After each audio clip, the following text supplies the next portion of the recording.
इसलिए हमने भगवान के लिए कहीं भ्रमने भटकने की जरूरत नहीं है।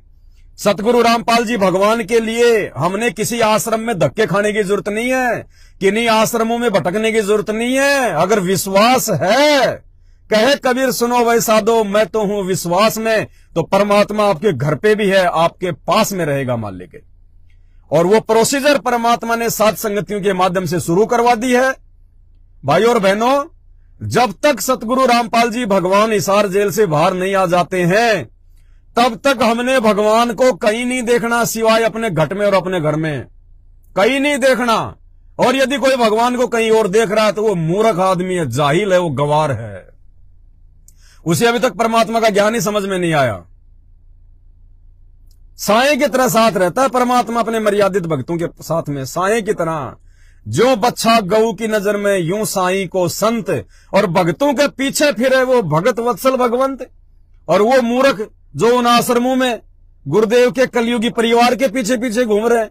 अरे भगवान तो कह रहा कि तू मेरे वचनों पे चल, मेरी मर्यादाओं पे चल, मेरी बातों पे टिक, मेरे पे विश्वास करके देख, मैं गाय की तरह तेरे पीछे पीछे, गाय की तरह तेरे पीछे पीछे डोलूंगा। और मूर्ख भगत उनके परिवार के पीछे भाग रहे हैं, खागड़ की तरह उनके परिवार के पीछे भाग रहे हैं, झोटी की तरह। उल्टा उल्टा कनेक्शन हो रहा है। तो 24 घंटे परमात्मा साथ में है भाई, और अपने प्रत्येक उस सत्सेवक बच्चे के साथ में है जिसने गुरु को भगवान मान लिया, और गुरु को जिसने अपने घर पर विराजमान कर लिया, जो अपने गुरु जी को ना जेल में देखता है ना किसी आश्रम में देखता है। ठीक है, शारीरिक रूप से परमात्मा जहां बैठे वहां बैठे, नो ऑब्जेक्शन। वो परमात्मा तो इस समय परमात्मा ना जाने सृष्टि में कहां कहां कितने रूप बना के अपने बच्चों को ज्ञान दे रहा है। वर्तमान समय में वो परमात्मा सतलोक में भी बैठा हुआ है, सत्य पुरुष के रूप में, अगम लोक में अगम पुरुष के रूप में भी बैठा हुआ है सतगुरु रामपाल जी भगवान। अलख लोक में अलग पुरुष के रूप में भी बैठा हुआ है परमात्मा। वो परमात्मा दूसरे ब्रह्मांडों में भी ज्ञान प्रचार कर रहा है। वर्तमान में वो परमात्मा दूसरे लोकों में भी अपने भक्तों के पास, अपने बच्चों के पास में जो कभी उनसे बिछुड़ गए थे, उनको जा जाके संभाल रहा है। वो परमात्मा वर्तमान में ना जाने अपने सैकड़ों भक्तों का किसी न किसी रूप में कोई साथ दे रहा है। वर्तमान में एक रूप में वो जेल में भी बैठा हुआ है, एक रूप में अपने सभी सत्सेवक बच्चों के घरों पे भी है परमात्मा, और एक रूप में परमात्मा पृथ्वी पे जितने भी जीव हैं सबके घट में बैठा है परमात्मा। आत्म रूप सबके घट में बैठा है परमात्मा। ये ना सोचना कि खाली जेल में बैठे हैं गुरुजी, उस गुरुजी के अनंत रूप है। अनंत अनंत कोटि कलाओं का परमात्मा है ये, अनंत कोटि कलाओं का परमात्मा है।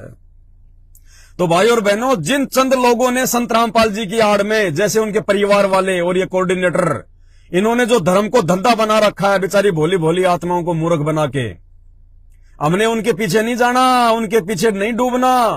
ये पिछली पीढ़ी का समय है। भगवान ने इतना ठोक के ज्ञान और शिक्षा इसीलिए दी है, किसी के झांसे में नहीं आना। अगर परमात्मा मान लिया अपने गुरु को, तो परमात्मा का कोई बेटा बेटी नहीं होता, परमात्मा की कोई पत्नी नहीं होती, कोई भाई नहीं होता, कोई परिवार नहीं, कोई रिश्तेदार नहीं। परमात्मा का अपना वो है जो उनके वचनों पे चलता है, जो उनके ज्ञान को आधार बना के चलता है, जो गुरु को भगवान मानता है, वो है परमात्मा का असली। और आने वाले समय में बहुत बड़ा धोखा खाएगी ये संगत, जो आज उनके परिवार के पीछे अंधी होकर चल रही है। आप देख लेना 2028 से पहले पहले सारे आश्रमों के ताले लग जाएंगे, इन समस्त आश्रमों के ताले लग जाएंगे। क्योंकि जो घटियापन सतलोक आश्रम मैनेजमेंट हरियाणा ने दिखाया है, वो तो जगत वाले भी नहीं दिखाते। हमारी जहां भी सात संगतियां होती हैं, ये गुंडे पहुंच जाते हैं वहां पे। अरे नालायको, तुम भगत हो, तुम राक्षस हो, अरे हम सात संगतियों में कोई आसाराम के गुणगान थोड़ी करते हैं। अरे तुम्हारे गुरुजी संत रामपाल जी भगवान की जय जयकार करते हैं, उन्हीं को भोग लगाते हैं, उन्हीं की महिमा करते हैं, उन्हीं के शब्द गाते हैं, और तुम राक्षस स्वभाव को धारण किए हुए मनुष्य में नीच मूड, तुम अपने गुरुजी की पूजा भी नहीं करने देते। तुमसे बड़ा राक्षस और कौन होगा धरती पे? तुमसे बड़ा अज्ञानी और कौन होगा धरती पे?